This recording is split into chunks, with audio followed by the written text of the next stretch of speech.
Hi everybody, it's Dandruff with your news cartridge for Thursday, July 21st, 2016. Good news! Overwatch progress on PS4 has been fixed.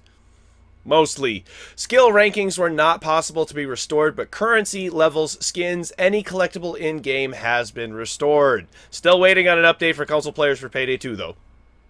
A new video is out for Cuphead, the platformer inspired by 1930s style cartoons, and it's still one of the best looking games I have ever seen. Ark Survival of the Fittest is not actually releasing on PS4 just yet because the development team is going to wait until the game is more finished. The Division went offline for a few hours today to apply a couple of bug fixes. It should be back up by now though. The collector's edition of South Park The Fractured Butthole will have this amazing RC toy of Cartman as the Coon. Totally worth $190 in my opinion.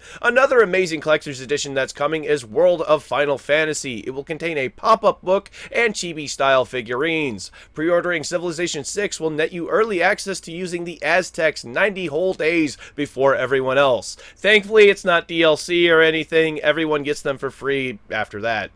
The Vault Tech DLC for Fallout 4 is coming on July 26th and will allow you to have your own vault populated with citizens that you have domain over. No experimenting, though.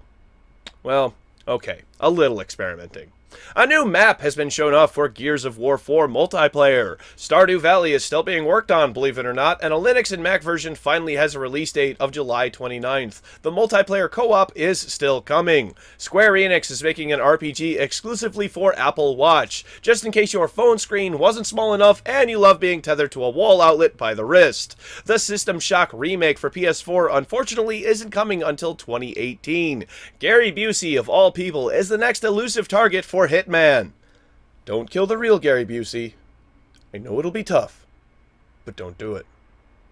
And finally for teasers, the professional Super Smash Bros. Player who was dropped by his sponsor for allegedly groping a female streamer during EVO 2016 has decided to retire, citing the toxic community as one of the reasons he no longer wishes to play.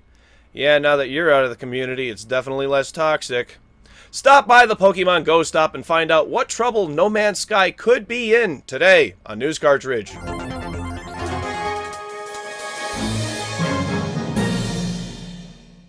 For our top story today, No Man's Sky was the subject of a lawsuit that ended just a few weeks ago, but now the game may find itself as the possible subject of yet another. A mathematical equation that was first developed in 2003 called Superformula is used to calculate and describe different shapes that are found in nature.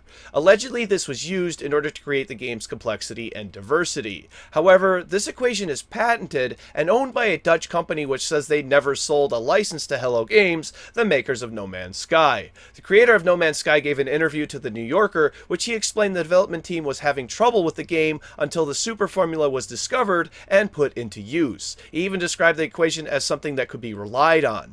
The Dutch company has said that if Hello Games is indeed using their formula, they would need to have a talk about it, and they do not want to halt the game's launch. More than likely, if this does go to court and Hello Games loses, they will probably have to pay royalties to the owner of the patent. Hopefully, this does not delay the game any further. On today's Pokemon Go Stop, it's been just over 2 weeks since launch, and one trainer has already caught all 142 Pokemon available. Wow, congratulations!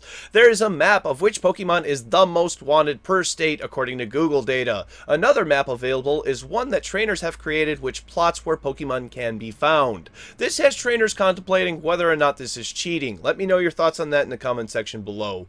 It's hard to argue that this game has been a huge success and is hugely popular as it's brought in $35 million, already attracting 30 million players. However, one place it actually hasn't launched just yet is Japan. It was supposed to launch yesterday, but was delayed even further due to extreme viral interest in Pokemon Go after information leaked yesterday about the McDonald's partnership. Whoops. In response, the Japanese government has already issued a safety warning letting people know that people have been mugged while playing and other real problems like people walking off train platforms while looking at their phone. Meanwhile, data miners have discovered the mechanics of Pokemon Go and have discovered the game uses IVs much like the traditional portable Pokemon games. There's a link to find out more on this in the description down below. eBay reports to sell a Pokemon related item every 12 seconds since the release of Pokemon Go. And the final Pokemon Go Stop, The Pokemon live-action movie has been picked up by Legendary Entertainment and will begin production next year. It will be a live-action Pikachu detective movie, and if Danny DeVito isn't in the movie in some way, many of us trainers are going to be very upset. As always, don't forget to stay hydrated while playing Pokemon Go, wear sunscreen if necessary, and stay safe while playing. The focus for today's Quick Spot is not only for Xbox, but PC and PS4 as well, involving the wonderful game Rocket League. Now, from what Psyonix is saying, the infrastructure is complete. They're just waiting for the go-ahead to figuratively connect everything together to get cross-platform play for Rocket League up and running. They're so ready, they say, that given Sony's permission, it would be up and running within a business day, just a few hours, suggesting Microsoft has already given the go-ahead, which correlates to their previous actions. Hopefully, Sony will go through with it, but I honestly doubt they will. As I've mentioned before, it's not really in Sony's best interest to enable this feature, as it will mean gamers will not have to buy their machine to play with their friends. And if they open the floodgates to this with Rocket League, it may mean that they aren't able to close it if it goes awry. Hard to say where this one's going, but let me know your thoughts on it in the comment section down below. The CEO of G2A.com, Bartosz S., not even going to try to pronounce his last name, gave Polygon a rather lengthy interview, which I found most of it to be very interesting. Some of it I agree with, but other parts I feel like he's just trying to blow more smoke up our asses. So let's start with the good.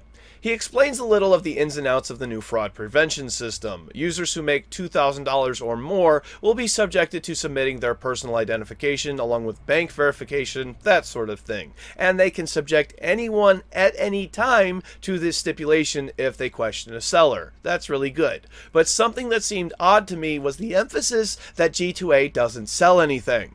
They provide the marketplace for others to sell on, and they explain that they do not support any activity which is not legal. I still haven't made up my mind about G2A, and I hope you haven't either. It's still way too early, in my opinion, to see if any of their changes have had any effect. It's that time of the show, time for tomorrow's game releases. For PC, Death Road to Canada, World of Undead, Red is Dead, 8 Days, Dragon Rage, Crystal Cosmos, Ghost Sweeper, Riddles of the Past, Sweatshop, Human Fall Flat, Ars Corp, Trump Pinata, Mageworks, Dropship Down, Rogue Fighter, Derelict, The Way Team, Puzzle Blocks, Return Zero VR, and Shonen Idol Z. Thank you very much, everybody. This has been News Cartridge. I am Dandruff. I'll see you tomorrow. And in Overwatch, why is Mercy the best support? Because she has high heels.